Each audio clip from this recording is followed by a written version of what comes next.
I recall when we first found the grove, the trees glowed, illuminated by late sunlight coming in shafts down into the valley. The thick smell of decaying fruit rising up toward us, sweet and sour and wonderful. I was part of a 6-person research team looking into water quality fluctuations in the Sierra Valley system, following water courses and comparing their biodiversity. In pursuit of one specific stream, we'd squeezed through a narrow crevice canyon that eventually opened up into a verdant, enclosed ecosystem rich with plants and animals previously unknown to science. That sort of thing isn't unheard of in the region. The Andean mountains are full of such tiny pockets of life, totally cut off from each other by high mountain walls, creating Galapagos-like isolation. But the trees, those really were the discovery of a lifetime for any botanist or explorer, and I was both. The local natives, the Peruha, called them witch berries or something like that, according to our guide. I speak very little Quechua, so I had to trust his translation. It's not an unfitting name, though. They were bewitching. Endemic to just one valley in Ecuador, which was later made into a protected reserve. The small trees were not only beautiful, with arching, pendulous boughs and long, distinctive leaves, green above and pink below, but they also produced flowers and fruit in amazing quantity. Walking into the grove, the berries were everywhere, emitting a heavenly scent, and we could not resist sampling, even knowing we risked poisoning. Taking some back to camp, they were run through our field toxicity test without any problems, and after we'd gone several days without any ill effects, we went back to the grove and picked handfuls of the fragrant fruit, orange-pink, grape-sized oblong berries with a thin, fig-like skin and a ripe mango texture, and the flavor, like burnt brown sugar and melted butter drizzled on perfect strawberries. They also dried easily and held up unrefrigerated for nearly a week before spoiling. Almost immediately, talk of cultivation and marketing overtook our discussions. We foresaw witch berries being the next big thing in supermarkets all across the world, and our visions soon danced with the money to be made. The Peruha didn't seem too happy about us taking branch samples or eating from the trees. No doubt we were offending their religion and angering their gods somehow. They had some sort of taboo about eating the fruits raw, which we didn't understand and dismissed as superstition. They used the berries for various medicinal and ceremonial purposes, cooking, drying, and grinding the fruit into a fine powder. It was easy to categorize their reverence for being similar to other cultures' superstitions about pomegranates, apples, or honey. So we took the cuttings back to our greenhouses in Kent, only to be pleasantly surprised by how readily they rooted and grew, thriving in warm, humid shade. Inside of 5 years, they started flowering, and we arranged an industry party to celebrate and taste the first crop grown in the UK. I lost track of how many people shook my hand, congratulated me and my teammates, and gushed positively about our find. Oh, but of course we couldn't say we discovered the plant. The indigenous people of the region knew about them long before us, and we had already made plans to send a small portion of the profits from our venture to the Peruha to improve their lives and to protect the tiny valley the trees came from. The tasting party went out went off without a hitch, and we got a plethora of preliminary offers not only from within the UK, but Europe and the USA as well. Of course, the fruit still needed FSA approval, but since the trees produced year-round with sufficient fertilizer, we could start shipping as soon as we were certified. Since our own labs had already investigated them pretty thoroughly, we knew it wouldn't be a long process. With luck, we'd be able to get the next crop out by December, just in time for the big rush on tropical fruit for the holiday season. And when the certificates arrived, I brought in some champagne for us all. We were, of course, fools. Not stupid, we were all educated scholars. Well, except Paul Dempsey. He was a photographer. But no amount of research or knowledge could have prepared us for the worst. I, in particular, was so blinded by fortune and success that even when I saw the signs that something was wrong, I didn't pay attention to them. I didn't want to. And for that, I take full responsibility. There's a disease called PICA that affects people with certain neurological conditions or dietary deficiencies, and it is characterized by the sufferer eating non-food items or substances. In some cases, pennies, buttons, small sundry objects. In others, clay or dirt.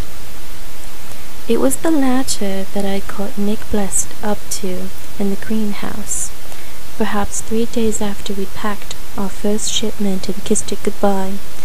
He was eating the moist black soil straight out of a large plastic bag. And when he saw me watching him, he immediately stopped, guilty-faced and stuttering. He called me Miss Torgerson instead of my first name, and tried to hide what he'd been doing. I asked him if he was feeling all right, and he abashedly admitted to me that he'd had the condition his entire life. It just happened to come and go at all times. I told him I understood, though really, I was surprised. He'd never mentioned it, and he'd always seemed very open and jovial about his life. But then I'd reasoned, some people act that way to better hide their secrets. Still, something felt off about the entire thing. I regretted not listening to my instincts when Dr. Hanlon came to my apartment a little less than a week later. He asked to come in, and I offered him a drink. "Bless you, girl," he said, and I poured us whiskey on the rocks. We weren't best friends, but we'd spent a lot of time talking on our trip. I think our mutual love of a good bottle pushed us into each other's company. The others in our team didn't drink, and didn't find our rowdiness after a few as mutually endearing as we did. Dr. Hanlon, Eugene outside of office hours, hadn't come for my delightful presence, but to talk to me about something far more problematic. He'd asked me if I had any strange urges recently, for example, the urge to eat anything unusual. Eugene was edging around the true crux of his question, so I supplied it for him. "You mean like soil?" And as I said it, his face stiffened. I'd hit the bullseye. I told him I'd walked in on Nick earlier, and he nodded and told me it wasn't just the one. He liked to sneak into the greenhouses for a tipple here and there between his appointments, and he'd spied 3 people, all members of our expedition, snacking on black humus. We discussed the situation for a good long while, consuming half of my bottle of Glenfiddich. The possibility of having brought back with us some exotic tropical parasite came quick to our minds. though Eugene and I weren't experiencing any odd urges yet. Still, I was worried, and soon sought a clinic as they were open the next morning. I went back to campus in the afternoon to ask Eugene to help me convince the rest of the expedition team to get themselves tested. There was initial resistance. Everyone seemed to feel fine, even those who we knew were snacking out of the garden bed. Especially those, which made us more worried. Our concerns were taken seriously by the department head, who ordered mandatory testing for everyone who'd been on the expedition, as well as anyone who'd been in extended contact with us or been in the greenhouses for any length of time. Everyone in the department submitted to various scans and samplings without argument, including the soil eaters, their smiles so certain that nothing was amiss. And they seemed to be right. There was nothing new or unusual in any of their samples. No strange bacterias, viruses, nematodes, no extreme nutritional elevations or deficiencies, nothing to indicate why some of them were having such odd cravings. Testing did reveal those who were affected. Crapping dirt is hard to miss. 7 people came up positive for soil eating, which meant that whatever it was had spread to at least 4 who had not gone to Ecuador with us. Suddenly, the situation was far more serious. If the disease could spread, it could get out, and nobody had any idea what it was or how it was transmitted. More people started showing symptoms, some reporting right away, others only admitting their condition after they'd succumbed to dirt hunger. All the while the lab techs ran themselves ragged, looking for an explanation, but it was only after ruling out just about every cause for the symptom they could think of that one of the techs finally noticed something common to those who'd been afflicted. Witchberry. Well, we'd all been eating them, some more than others apparently, but these folks most of all. More specifically, they were finding lots of chewed seeds in the subject's stool. When asked about it, all of the unaffected said they specifically avoided eating the seeds, while the others did not.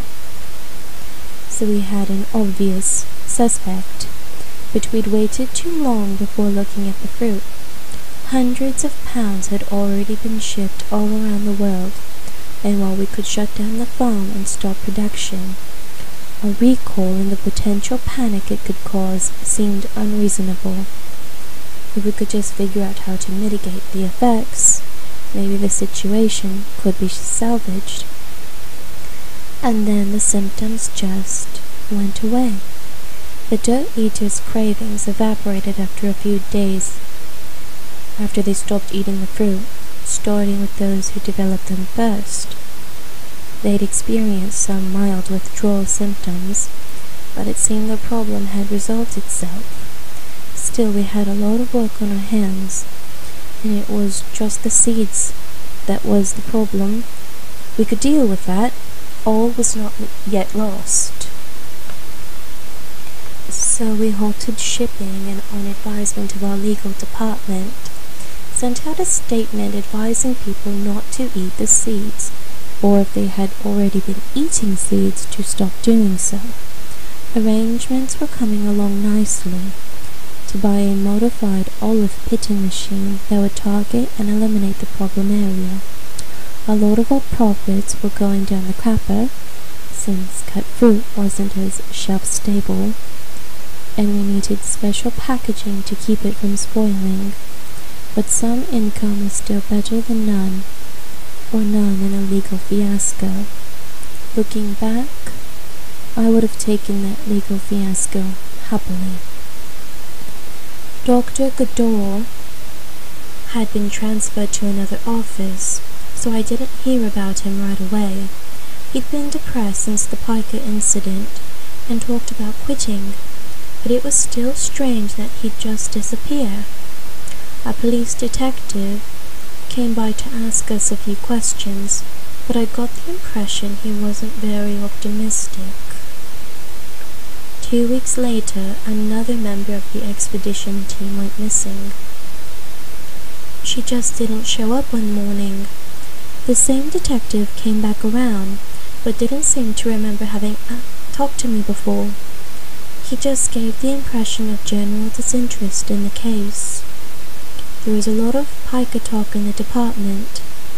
Both of those who'd vanished were recovered dirt munchers. It quickly became a department-wide rumor, the witchberry curse. One of the others who'd showed symptoms early on became so anxious that she simply quit. Another went on extended vacation, and a third came into work high until he got a suspension.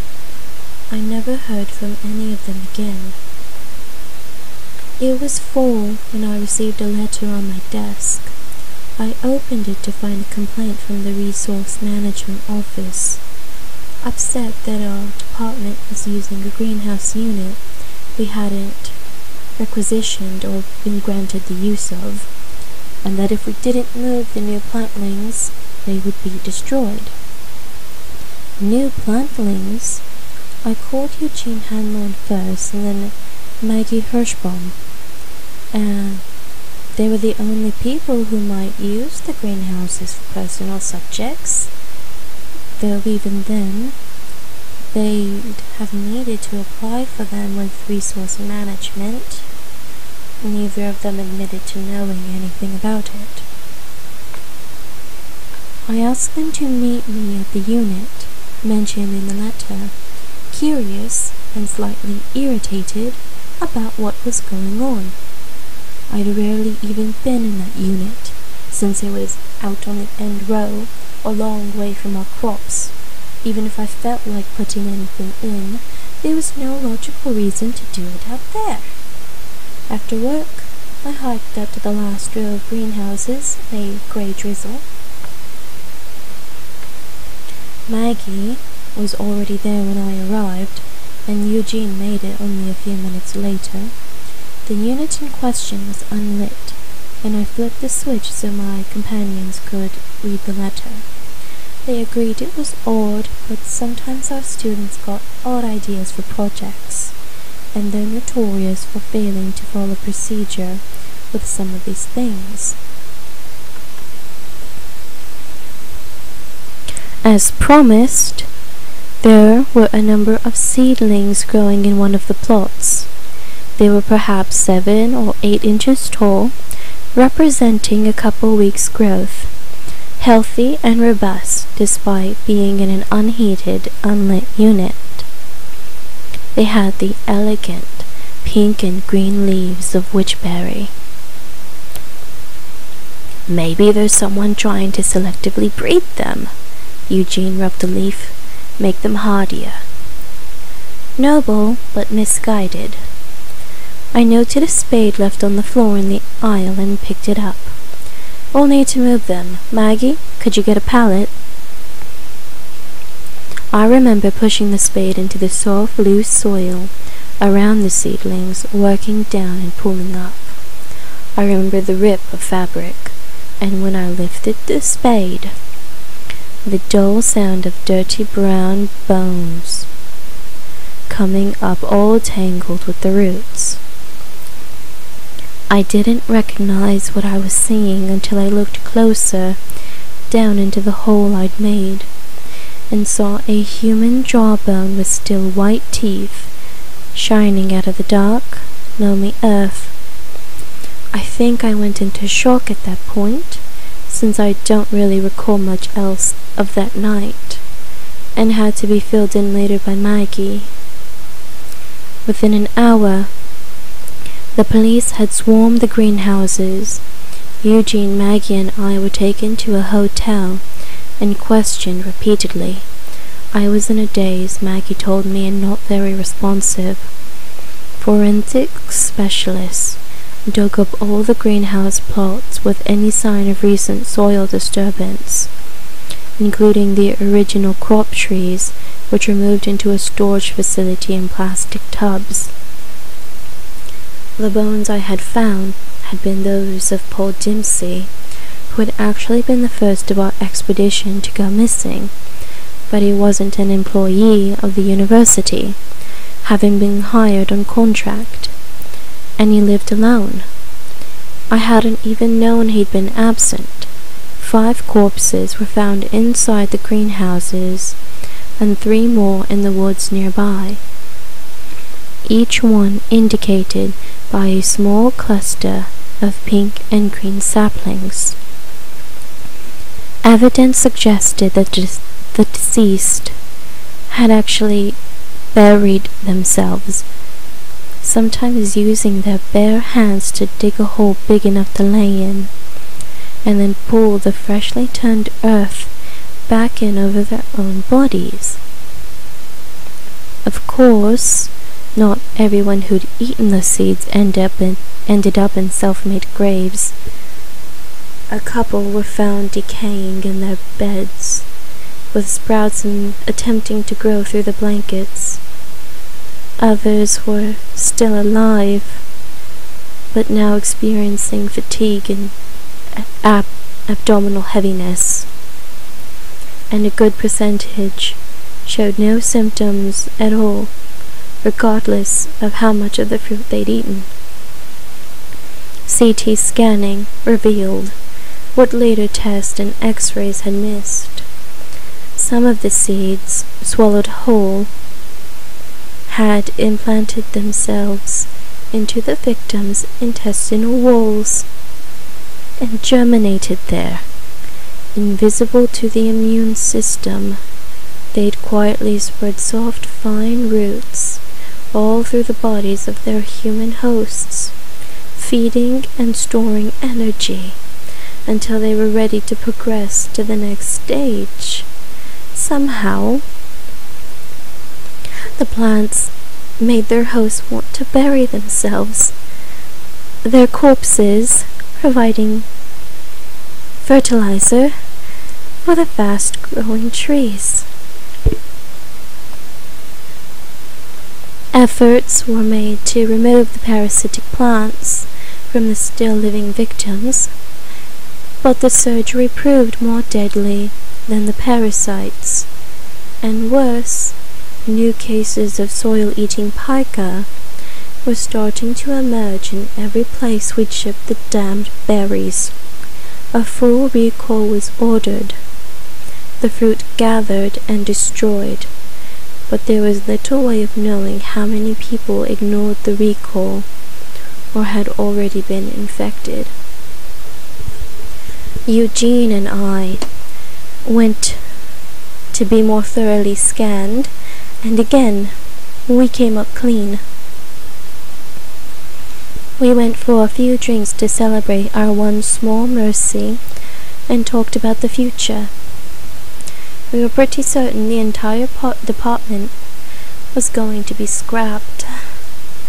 We'd be lucky to keep our jobs once the full legal repercussions came down on us. It would be the last time we'd see each other. It's quite amazing how efficient the media and government can be at hiding a crisis in plain sight. The public was scarcely aware of any of this happening. Witch berries vanished from collective awareness, and a few dozen people came down with an unrelated illness in each of the countries we'd shipped to. A cure was, in fact, discovered in time to save some of those people. There was a pattern to who did or did not get infected. The immune were all regular drinkers of hard liquor, like Eugene and myself. I don't know about Maggie, but I wouldn't be surprised. Beer or wine wasn't strong enough to kill the seeds. It had to be something at least 30 proof. Hospitals prescribed vodka and scotch and patience drained to their health. Sadly, this came too late for some.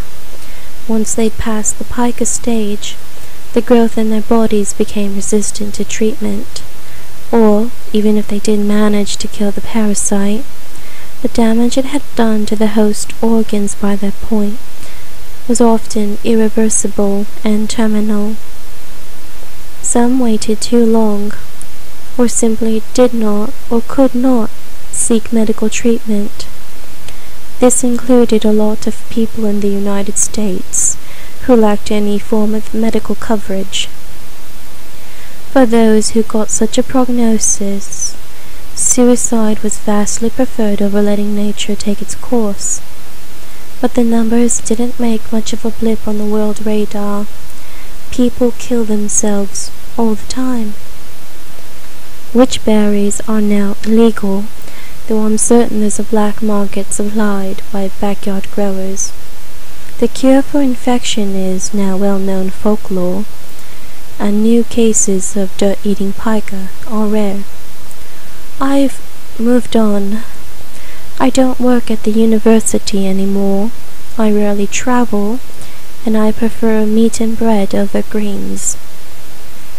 I do not eat fruit of any kind, and now and again, when I see a sapling coming up with pink and green leaves, I kill it.